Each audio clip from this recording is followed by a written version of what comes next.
Boa noite a todos, irmãos. Hoje daremos sequência aos nossos estudos no Evangelho de Mateus, o qual nós temos estudado de forma sequencial. Hoje veremos mais um texto, o texto que se encontra em Mateus, capítulo 14, verso de número 1 ao verso de número 12. Assim diz a palavra do Senhor. Por aquele tempo ouviu o tetrarca Herodes a fama de Jesus e disse aos que o serviam: Este é João Batista, ele ressuscitou dos mortos e por isso nele operam forças miraculosas. Porque Herodes, havendo prendido e atado a João, o metera no cárcere por causa de Herodes, mulher de Filipe, seu irmão. Pois João lhe dizia: Não tinha lícito possuí-la. E querendo matá-lo, temia o povo, porque o tinham como profeta.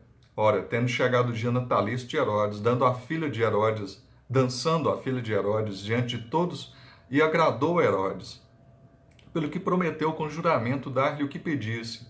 Então ela, instigada por sua mãe, disse: Dai-me aqui num prato a cabeça de João Batista. Entristeceu-se o rei, mas por causa do juramento e dos que estavam com ele à mesa, determinou que lhe a dessem. E deu ordens e decapitou a João no cárcere. Foi trazida a cabeça num prato e dada à jovem, que a levou à sua mãe. Então vieram seus discípulos, levaram o corpo e o sepultaram. Depois foram e o anunciaram a Jesus. Vamos orar. Senhor, dai-nos mais uma vez a capacidade para compreender e a força para viver. Certamente capacidade que não vem da nossa própria vontade, da nossa própria carne, mas que o Teu Santo Espírito ilumine, nos capacite, Senhor, a conhecer e nos dê força para praticar em fidelidade a Tua vontade. Assim nós o pedimos em nome de Jesus Cristo. Amém. Nessa passagem encontramos uma página extraída do livro dos Mártires de Deus. João Batista, que foi ali executado por demonstrar uma fidelidade, um amor para com a vontade, para com a verdade do Senhor. E essa história, a história de João Batista, reflete isso. Esse monarca que manda decapitar a João Batista foi Herodes Antipas, que governou a Galileia e a Pérea de 4 a.C. até 39 depois de Cristo. Foi ele então que mandou ali executar João Batista. E a iniquidade ali do rei Herodes e a corajosa repreensão de João Batista deu ali o consequente encarceramento de João. João, ele realmente não temia aquele monarca, não temia o que poderia lhe acontecer, mas era fiel ao Senhor e fiel à palavra, ao testemunho ali, então, e ele repreendia ali o pecado daquele monarca sem nenhum medo, sem nenhum temor. Ele foi um fiel reprovador ali do pecado. Mas nós vemos as lamentáveis circunstâncias em que esse santo de Deus foi executado. Tudo ficou registrado para o nosso aprendizagem. Certamente, como diz o Salmo 116, versículo 15, preciosa aos olhos do Senhor a morte dos seus santos. E a morte desse santo do Senhor, esse servo de Deus, ficou registrado nas Sagradas Escrituras para nos estimular a fidelidade, para nos advertir, certamente, que seremos perseguidos, seremos rejeitados e sofreremos por conta da verdade de Deus quando efetuamos um serviço fiel em nossos dias. Em primeiro lugar, podemos aprender com esses versículos o grande poder da consciência. O grande poder da consciência. O rei Herodes ouviu a fama de Jesus e então disse aos que o serviam: Esse é João Batista. Não era João Batista, como nós sabemos, e alguns vão dizer: Jesus era a reencarnação de João Batista. Não é nada disso, não tem nada a ver quanto a isso. Como diz a palavra do Senhor, ao homem está destinado morrer uma só vez e depois disso o juízo. Ou como em Eclesiastes nós vemos, morre o homem, o corpo volta ao pó e o espírito volta a Deus que o deu. Não existe nada disso. Mas naquele momento, por conta da culpa que corroía aquele homem, por ter executado um inocente, uma pessoa que era respeitada ali pelo povo, ele temeu ali que por conta da sua culpa corria que fosse Herodes, que fosse João que tivesse retornado. Herodes, pois, lembrou-se das maldades que ele tinha cometido contra aquele homem santo e o seu coração angustiou-se profundamente. Não é que ele estava arrependido, mas ele tinha consciência de que o que ele tinha feito era algo errado. Ainda que muitas pessoas não tenham a ação salvífica do Espírito Santo, ainda que elas não conheçam a graça salvadora em suas vidas, todo homem, todo ser humano, ele tem uma semente, um senso dentro de si, que concede ali a noção do certo e do errado. Ele tem essa noção. Por mais ímpio que seja, toda pessoa tem essa noção. E o coração daquele monarca dizia-lhe que havia repelido o santo conselho do profeta e cometido um homicídio ali abominável, extremamente cruel. O santo ali, João Batista, sempre reprovava, falava: você está adulterando, você está com a mulher do seu irmão, você está se relacionando com a sua cunhada, você está em pecado, se arrependa disso. Aquele Herodes sabia que estava errado, mas ele não fazia nada com João porque era alguém apreciado pela população, e João, no final das contas, entendia realmente, ele sabia que era verdade o que João ali estava falando. Com toda razão, afirmou o bispo Hall, um homem ímpio não precisa de outro atormentador, sobretudo no caso de crimes de sangue, mais do que o seu próprio coração. Então, uma pessoa é certamente ali atormentada pelos seus crimes, e nós podemos lembrar do próprio Judas, que traiu a Cristo, e ele não se arrependeu, mas ele sentiu um remorso, ele teve consciência, ele tinha consciência que tinha praticado um ato abominável, ele tinha matado um justo, ele tinha realmente buscado ali a riqueza, o dinheiro, e entregou a Cristo, que não tinha pecado algum, que era o justo, e ele então, atormentado ali pela culpa, vai e suicida-se, e se suicida. Então nós percebemos isso, não foi um arrependimento, porque se fosse um arrependimento ele teria se colocado na presença de Cristo, ele teria sido restaurado, mas foi um remorso, e realmente ali Judas se deixou levar pelo seu senhor. O seu senhor não era Cristo, o seu senhor era as riquezas, e ele se deixou levar por elas, mas posteriormente sentiu ali realmente aquela culpa, que tinha aquela noção: sim, eu agi de uma forma errada, eu entreguei ali aos verdugos, a esses que seriam aqueles que maltratariam o Senhor, realmente um inocente. Embora nasçamos nesse mundo como criaturas decaídas e desesperadamente injustas, Deus cuidou para que houvesse sempre um testemunho contra nós, dentro do nosso próprio peito. Ela é um pobre guia cego. Sem a ajuda do Espírito Santo, essa noção de certo e errado nunca nos levará à presença do Senhor, de forma alguma. Mas nos traz uma noção e realmente o Senhor age de forma que freia a maldade no mundo, impedindo que ela se alastre de forma desesperadora. Não pode salvar ninguém, não pode conduzir ninguém a Cristo, essa noção. Porém, em todos os homens existe uma consciência que os acusa e os justifica. E a Bíblia e a experiência humana são testemunhas disso. Nós podemos ler em Romanos, capítulo 2, versículo 15, Romanos 2,15, estes mostram a norma da lei gravada no seu coração, testemunhando-lhes também a consciência e os seus pensamentos, mutuamente acusando-se ou defendendo-se.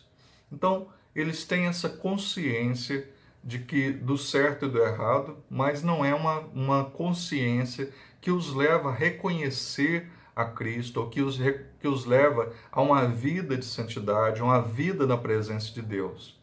Os profetas de Deus não vivem para sempre, mas suas palavras sobrevivem durante todo o tempo. Nós vemos em 2 Timóteo 2,9, pelo qual estou sofrendo até algemas como malfeitor, contudo a palavra de Deus não está algemada. A palavra de Deus não fica algemada. Zacarias 1, versículos 5 e 6, vossos pais, onde estão eles? E os profetas, acaso vivem para sempre? Contudo, as minhas palavras e os meus estatutos que eu prescrevi aos profetas, meus servos, não alcançaram a vossos pais? Sim, esses se arrependeram e disseram, como o Senhor dos Exércitos fez tensão de nos tratar, segundo os nossos caminhos e segundo as nossas obras, assim Ele nos fez. A palavra do Senhor é essa palavra que, através de seus servos, permanece. Não morre com ali os servos, mas é uma palavra que é viva, porque não é a palavra meramente de homens, mas é a palavra de Deus.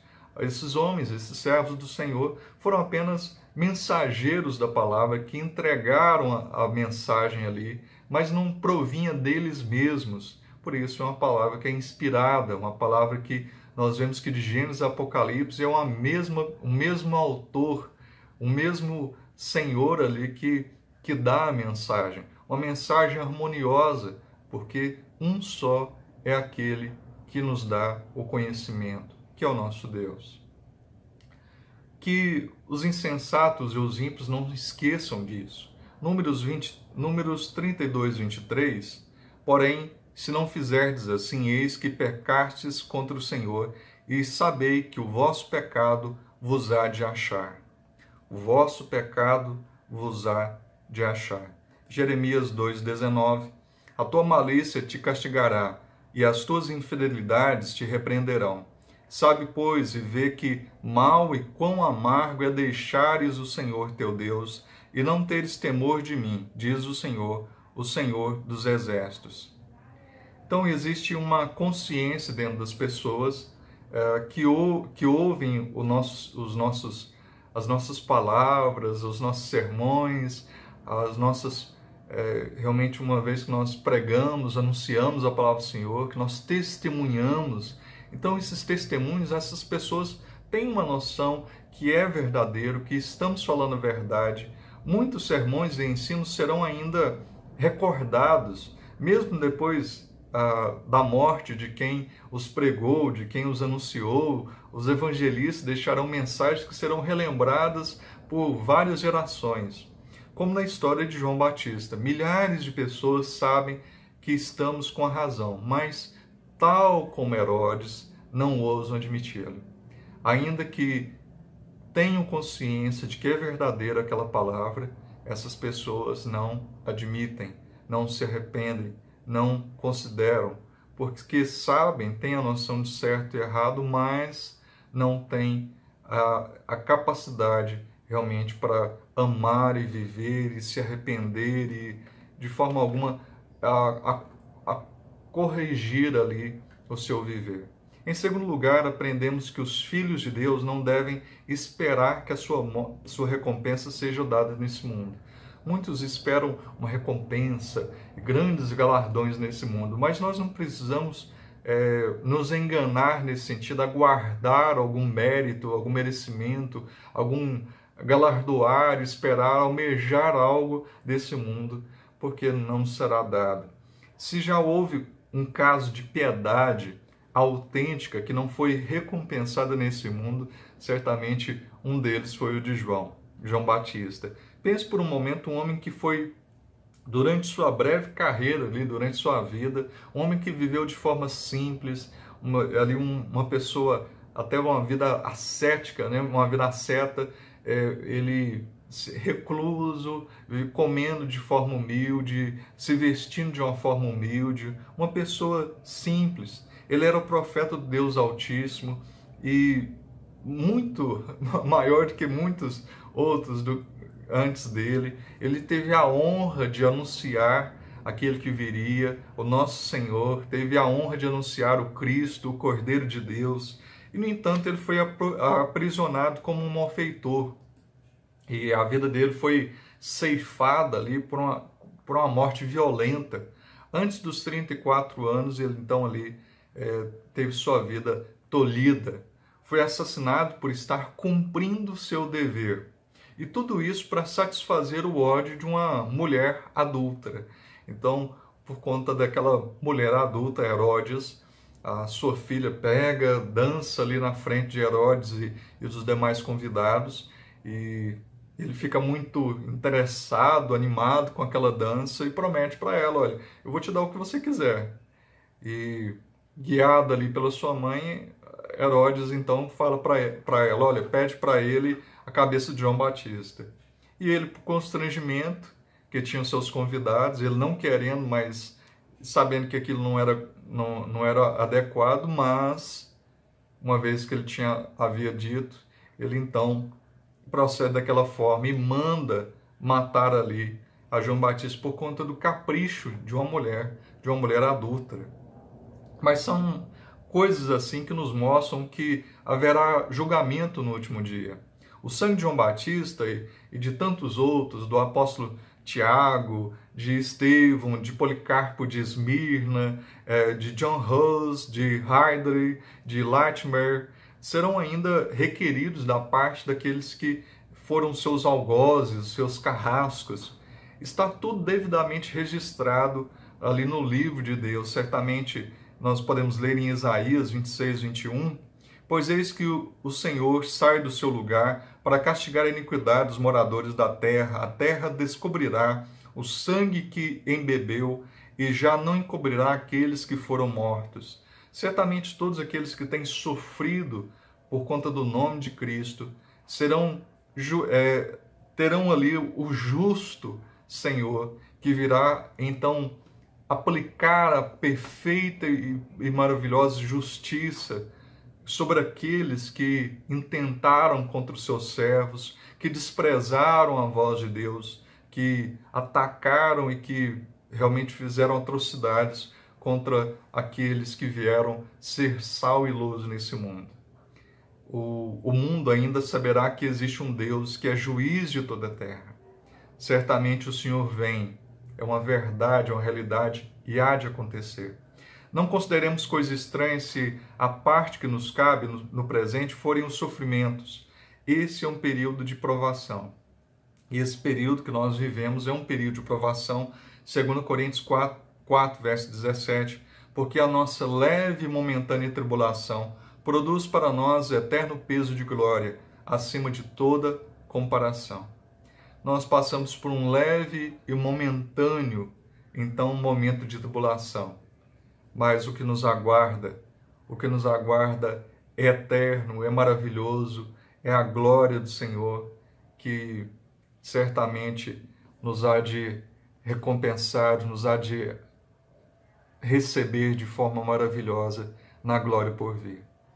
Nós não devemos temer as coroas de espinhos, a cruz, por mais pesada que seja, os dissabores do mundo, as palavras árduas, os açoites. Nós não devemos temer nada disso. O nosso Mestre tudo suportou, tudo fez por amor de nós. Nós fomos salvos por meio da graça do nosso Senhor Deus em Cristo Jesus. Hoje nós recebemos então a oportunidade não só de crer, mas também de sofrer por sermos cristãos, por testemunharmos de forma viva, de forma verdadeira a palavra de Deus.